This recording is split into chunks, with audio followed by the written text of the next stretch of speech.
What's on, ladies and gentlemen? My name's Ross, I like games, and today, it's New Year's Eve! Happy New Year's Eve! So I have taken it upon myself to bring you the first of what will hopefully be many Transformers TCG Awards. It came out in 2018. We have reached the end of our first year, and yes, I know it only actually came out at the end of September, which means it's only 3 months old, but it's the end of the year, and that's when we do awards. I've got about a dozen different categories to have a look at. So let's get rolling, shall we? First up, Best Content Creator. I'm clearly not going to give an award for Best Content Creator.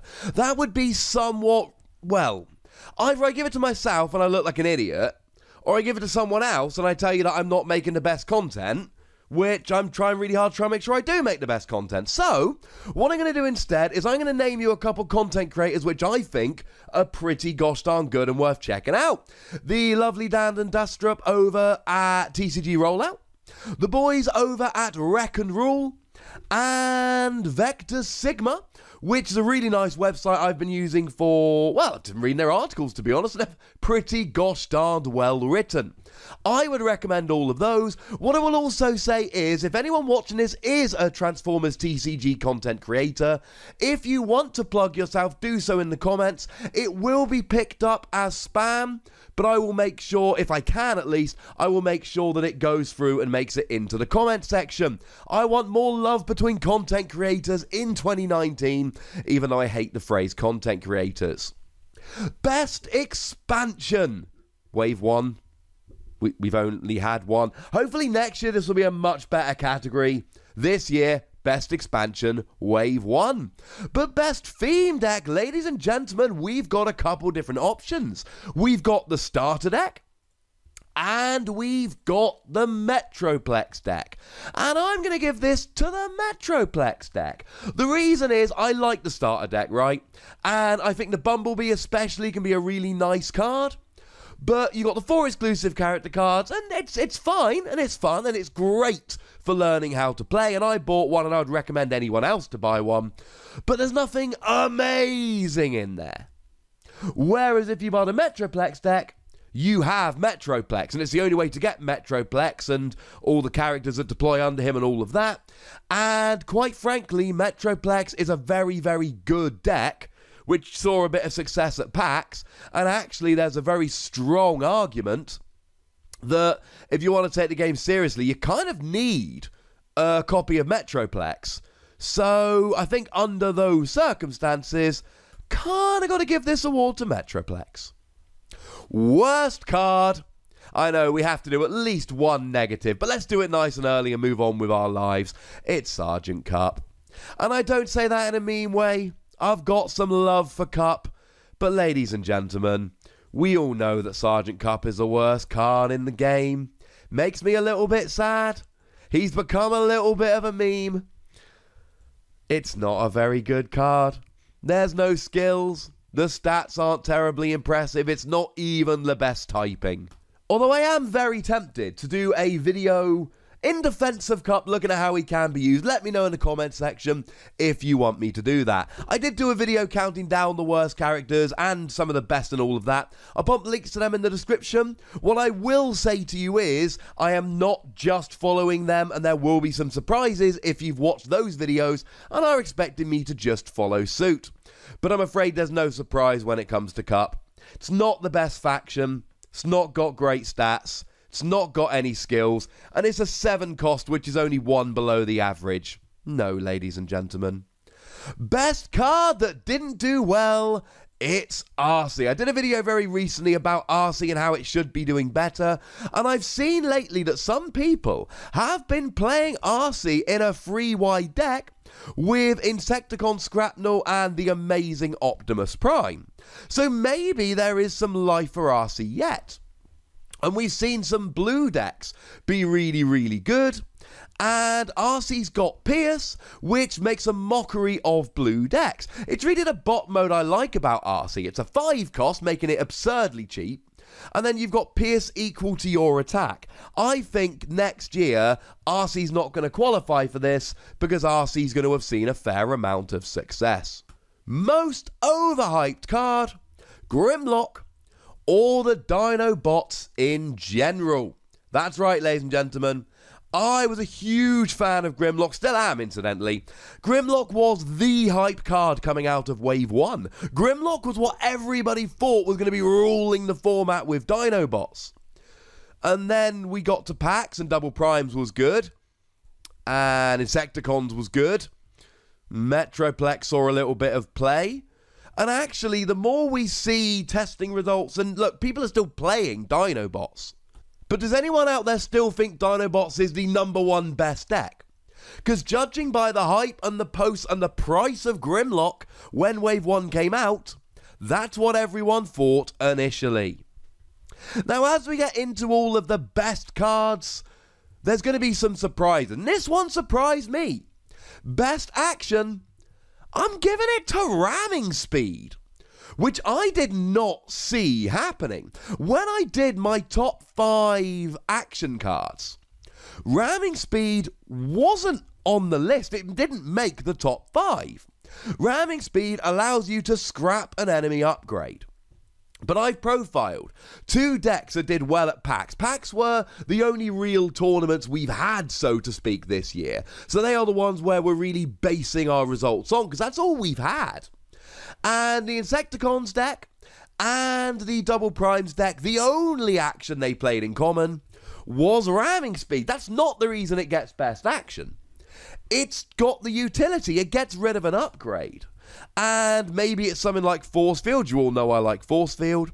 Or maybe you're playing against a Metroplex deck and you're getting rid of Protected by Metroplex, which, I mean, it sounds a little bit obvious, right? It allows Metroplex, get this, to protect your other characters. Or maybe you're getting rid of a Heroism, so you can attack the Transformer you actually want to, rather than the character your opponent is making you attack. Or maybe you're getting rid of a Flamethrower, which your opponent is using to up their bold. The point is, it's got so much utility, I think it's earned its spot at #1 best action. I assumed that it was probably going to be Rapid Conversion, although I could have seen an argument for Brainstorm, and I could have seen an argument for Incoming Transmission, and even I Still Function is a phenomenal action card, although that really is limited to too few decks to make me put it at #1. But no, Ramming Speed, best action of 2018, as of all of them, come at me in the comments. Far less controversial, best upgrade is Force Field. It's going to take a lot to sway me from Force Field as the best upgrade. I think Force Field is just flat out phenomenal. Force Field guarantees that you can only take 4 damage from an attack, and it's got a white pip. I adore Force Field, ladies and gentlemen. It's my #1 by quite a way. Best Transformer. I thought this would be a fun one to chuck in. This is Best Transformer, not Best Character Card, which means looking at all of the character cards added together, plus any exclusive upgrade cards or action cards, which could sway the vote, although none of them are good enough to do that at the moment. It's Bumblebee. You see, Bumblebee's actually got 3 cards. It is the only character that has 3 different, other than Optimus Prime. And look, Optimus Prime Battlefield Legend is phenomenal. No spoilers, but it's clearly one of the favourites for best character card. But then, Optimus Prime Autobot Leader? Is anyone really playing that at the moment? And then Optimus Prime Freedom Fighter? As a 12 cost, it's actually a pretty bad card. I mean, don't get me wrong, right, it's fun. Bold 2 is good, and repairing 1 damaged Meteor Autobots is good, but then again, RC can do that from all of your characters, and that's a 5 cost. So actually, Optimus Prime's got 1 phenomenal and 2 meh. Whereas if we look at Bumblebee, Legendary Warrior, that's the super rare one, is clearly a great card that a lot of people are using. Courageous Scout as a 9 cost is a very nice card. Now, you do need to flip a bunch of whites, but if you do flip a bunch of whites, you get to flip more battle cards when you're attacking, giving it a very nice attack. And then in alt mode, when you flip to it, you get to put a card from your hand on top of your deck, fixing your top card for when you're flipping battle cards to attack or defend. And even Bumblebee Brave Warrior as a 6 cost can often be a kind of final option in a cast deck, and Tough 1 is okay, but giving each of your characters Pierce 1 is actually really nice in alt mode. So even though Optimus Prime has the high end, I think all 3 of the Bumblebees are good, and I've seen all 3 of the Bumblebees in decks that people are quite happy with. I don't know if that's the case with Optimus Prime. Bumblebee, best character. In terms of best faction, I'm talking actual factions, not types like trucks and motorbikes and all of that. It's clearly Insecticons. Insecticons have proven themselves to be better than the Dinobots. Sorry, Dinobots. And then the 2 biggies. Best deck, shouldn't surprise you. I did a video about it quite recently. It's double primes, Optimus Prime and Nemesis Prime. Optimus Prime Battlefield Legend is a redonk card. In bot mode, after you flip battle cards when you're attacking, you get to play one of the actions you just flipped. Plus it's got 14 health and a base attack of 8. That's quite redonk. Don't sleep on the alt mode, where when you flip to it you get to return an action card from your scrap pile to your hand, but really the bot mode is what we love here. As for Nemesis Prime, it's the other secret rare other than the Bumblebee, and when you are in bot mode, 16 health is great, 7 attack is great. When you shuffle your scrap pile into your deck, put the bottom card of your deck face down under it and you get +3 attack. Most of the Nemesis Prime builds at the moment aren't actually playing to race through their deck that fast and do this. Some of them are, but not all of them actually are. But the stats are good enough without it.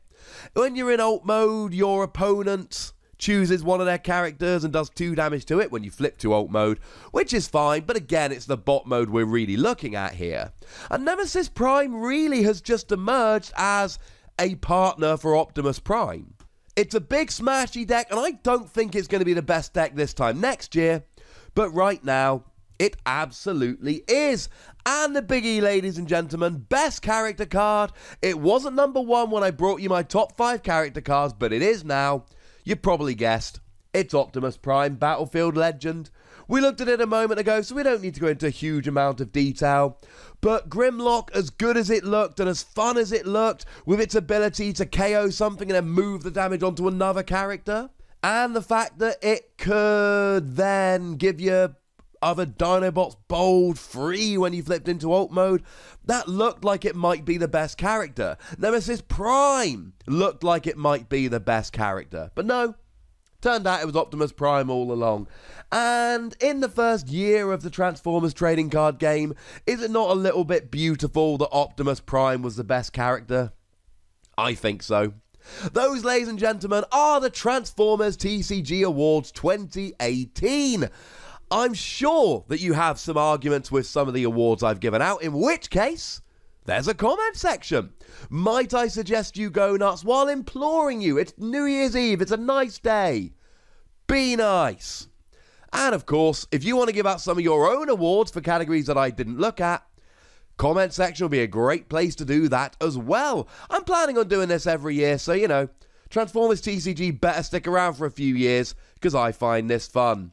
Now, ladies and gentlemen, it's over to you. Do go nuts in the comment section, be nice, and then make sure you like this video, subscribe to this channel, and follow me on Twitter at the Wossy, where I ramble about Transformers and other things. But by far the most important thing, as always, is to look after yourselves until next time. Thank you very much for watching. My name is Ross, and you've been watching Wossy Plays.